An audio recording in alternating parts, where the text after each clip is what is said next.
এটি স্পষ্ট যে মোহাম্মদ ইউনূসের নেতৃত্বে দেশে একটা গৃহযুদ্ধ বাঁধিয়ে দেওয়া হচ্ছে। সিআইডির সহযোগিতায় বিভিন্নভাবে এই পরিস্থিতিটা ক্রিয়েট করে আওয়ামী লীগকে পতন ঘটিয়ে ইউনূস বাংলাদেশের দখল নিয়েছে। মোহাম্মদ ইউনূস এই যাত্রায় ব্যর্থ হয়ে গেল এবং এই ঘটনাটি ঘটাবার ফলে মোহাম্মদ ইউনূসের বিদায় ঘণ্টাটি খুব শীঘ্রই বাজবে। বিদায় ঘণ্টা ইতিমধ্যেই বেজে গেছে। মোহাম্মদ ইউনূস কোনো রকমে আছে, কারণ হচ্ছে যে ইতিমধ্যেই দেশে বিদেশে এটি নিয়ে মোহাম্মদ ইউনূসের প্রতি ব্যাপক জনরোষ, ব্যাপক ক্ষোভের সঞ্চার হয়েছে। বাংলাদেশে ব্যাপক প্রতিবাদ হচ্ছে, বিশ্বব্যাপী এর নিন্দা হচ্ছে, নিন্দার ঝড় এসছে। বাংলাদেশ থেকে এই মুহূর্তে পৃথিবী এক প্রকার বিচ্ছিন্ন হয়ে গেছে। বাংলাদেশে সারা পৃথিবী থেকে এইভাবে যদি চলে আর কোনো সাহায্য সহযোগিতা আসবে না। আপনারা হয়তো অচিরেই দেখতে পাবেন যে জাতিসংঘ থেকে বাংলাদেশ সেনাবাহিনীর উপরে নিষেধাজ্ঞা, জাতিসংঘের শান্তিরক্ষী মিশনে সেনাবাহিনীর উপর নিষেধাজ্ঞা আসবে, মার্কিন যুক্তরাষ্ট্র থেকে আরো বড় বড় নিষেধাজ্ঞা আসবে। আইন শৃঙ্খলা বাহিনীকে যুদ্ধ পরিস্থিতির মতো সতর্ক থাকতে বলে দেশে যুদ্ধ বাঁধিয়ে দিল মোহাম্মদ ইউনূস। প্রিয় দর্শক, আপনাদের নিশ্চয়ই মনে আছে গত সোমবার যমুনায় মোহাম্মদ ইউনূস, দখলদার ইউনূস দেশের আইন শৃঙ্খলা পরিস্থিতির নিয়ে বেসামরিক যেসব আইন শৃঙ্খলা বাহিনী আছে, পুলিশ, র্যাব, বিজিবি, কোস্টগার্ড ইত্যাদি যেসব আছে, শুধুমাত্র সশস্ত্র বাহিনী ছাড়া, তাদের নিয়ে যমুনায় একটি বৈঠক করেছিলেন এবং সেই বৈঠকে আইন শৃঙ্খলা বাহিনীকে বলেছিলেন যে যুদ্ধ পরিস্থিতির মতো সতর্ক থাকতে হবে। সোমবারে সতর্ক থাকতে বললেন, মঙ্গলবার একদিন গ্যাপ দিয়ে বুধবারে দেশে এক প্রকার যুদ্ধ লাগিয়ে দিলেন মোহাম্মদ ইউনূস। 32 নম্বরে দিয়ে শুরু হলো, 32 নম্বরে বুলডোজার দিয়ে গুড়িয়ে দেওয়া শুরু হলো, সেই সাথে সারা বাংলাদেশে বুলডোজারের আঘাত করা শুরু হলো। এটি আসলে সুদূর পরিকল্পনার অংশ। এই মোহাম্মদ ইউনূস সতর্ক থাকতে বললেন। বিদেশ থেকে মোহাম্মদ ইউনূসের দোসর কয়েকজন অনলাইন অ্যাক্টিভিস্ট বিদেশ থেকে তদারকি করে এই যুদ্ধ পরিচালনা করলেন।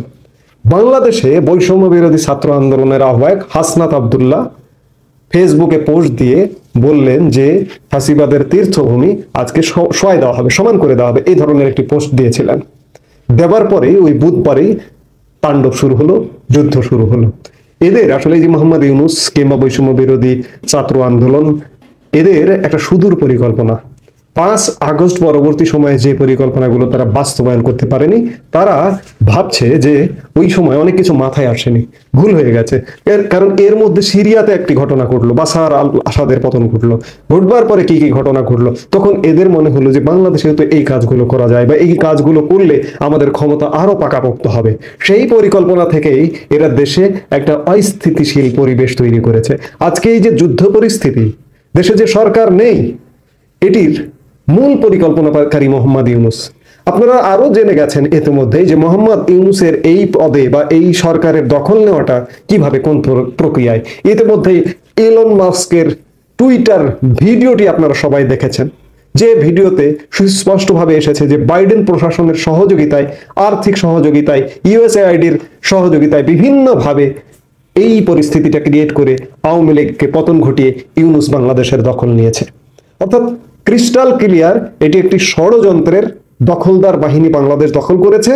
এবং এই যে যেটি বলছিলাম যে 5 আগস্ট পরবর্তী সময়ে যে পরিকল্পনাগুলো বাস্তবায়ন করতে পারেনি, সেই পরিকল্পনা বাস্তবায়নের নীল নকশা হিসেবে এই নতুন করে দেশে যুদ্ধ লাগিয়ে দিয়েছে। যুদ্ধ প্রস্তুতির কথা বলছেন একদিকে আইন শৃঙ্খলা বাহিনীকে, আইন শৃঙ্খলা বাহিনী কোনো স্টেপ নেয়নি, অন্যদিকে যুদ্ধ বাঁধিয়ে দিচ্ছেন দেশে। যুদ্ধ বাঁধিয়ে দিয়ে বিপ্লবী সরকার, সংবিধান স্থগিত, রাষ্ট্রপতিকে অপসারণ, এই কর্মসূচিগুলো, এই এজেন্ডাগুলো বাস্তবায়ন করবার জন্যই এই কাজগুলো করা হয়েছে। আমি আগের বক্তব্যে বলেছি, আগের ভিডিওতে, আমি গতকালকের ভিডিওতে এমন ইঙ্গিত দিয়েছি, কিন্তু সার্বিক বিচার বিশ্লেষণ করে, সার্বিক পরিস্থিতি বিশ্লেষণ করে দেখে এটি স্পষ্ট যে মোহাম্মদ ইউনূসের নেতৃত্বে দেশে একটা গৃহযুদ্ধ বাঁধিয়ে দেওয়া হচ্ছে। তার নেতৃত্বেই যে এগুলো হচ্ছে, এই যে ভারত সুস্পষ্টভাবে বার্তা দিয়েছে যে মোহাম্মদ ইউনূসই এর জন্য দায়ী। কারণ মোহাম্মদ ইউনূসের সরকার দেশে যুদ্ধ পরিস্থিতি কন্ট্রোল করতে পারছে না, কিন্তু ভারতকে বার্তা দিচ্ছে যে শেখ হাসিনা সেখানে আছেন, সেখান থেকে যেন বক্তব্য না দেন, এবং সেখান থেকে বক্তব্য দেবার কারণেই দেশের আইন শৃঙ্খলা পরিস্থিতি অবনতি হচ্ছে। একবার চিন্তা করেছেন, বাংলাদেশের মানুষ আপনারা কি বোধায়, আপনারা বোঝেন না? আপনারা যদি বোঝেন তাহলে তো বোঝেন যে এই যুদ্ধগুলো লাগাচ্ছে কি। মোহাম্মদ ইউনূস একটা বিশেষ এজেন্ডা নিয়ে এসছে। আপনার আমার ভাগ্য উন্নয়নের এজেন্ডা নিয়ে আসেনি সে। আপনার আমার দেশের অর্থনীতির কি হলো সেটি এজেন্ডা নিয়ে আসেনি। তার আগমনটাই একটি ষড়যন্ত্রের অংশ। এই ষড়যন্ত্রের অংশ হিসেবে বাংলাদেশকে একটা ব্যর্থ অকার্যকর রাষ্ট্র পরিণত করে মোহাম্মদ ইউনূস টুপ করে পালিয়ে যাবে, তারই প্রচেষ্টা চলছে। প্রথমত পালিয়ে যাবার আগে এই দেশকে আচ্ছা মতো চুষে খেয়ে তারপরে যাবে, এবং সেটি খাবার জন্য অনেক কিছু, অনেক অবস্ট্রাকল আছে, বাধা আছে। সেই বাধাগুলো দূর করবার জন্যই এই যুদ্ধ পরিস্থিতি ক্রিয়েট করা। সংবিধান একটা বড় বাধা, মহামান্য রাষ্ট্রপতি দায়িত্বে থাকা একটি বড় বাধা, বিপ্লবী সরকার না হওয়া একটি বড় বাধা। মোহাম্মদ ইউনূস বিপ্লবী সরকার নামের একটা কিছু করে রাষ্ট্রপতির দায়িত্ব নিতে চান, সংবিধান বাদ করতে চান। এই সব কারণে আজকে দেশের এই পরিস্থিতি তৈরি করা। এ ব্যাপারে কোনো সন্দেহ নেই। কেউ যদি সন্দেহ করেন করতে পারেন, কিন্তু আমার কোনো সন্দেহ নেই।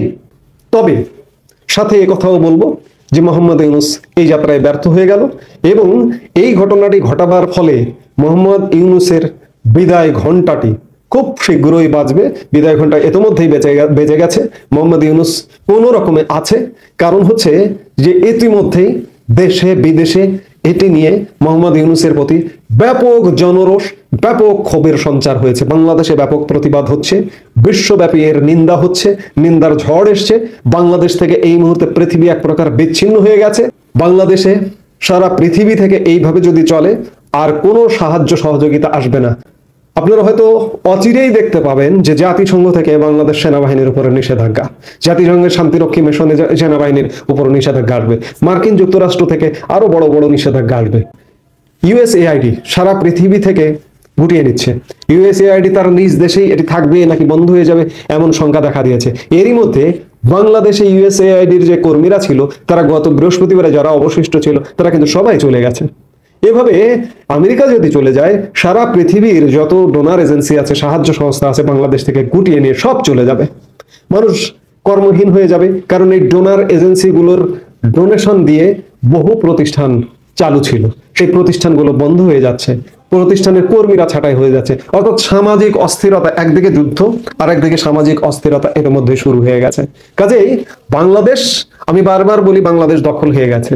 এই দখল থেকে পুনরুদ্ধার করতে হবে। মোহাম্মদ ইউনূসের নেতৃত্বেই এই দখলদারিত্ব চলছে। এই ইউনূসের এই দখলদারিত্ব থেকে বাংলাদেশকে মুক্ত করতে হবে যে কোনো মূল্যে। আর সময় নেই, আর বসে থাকার সময় নেই।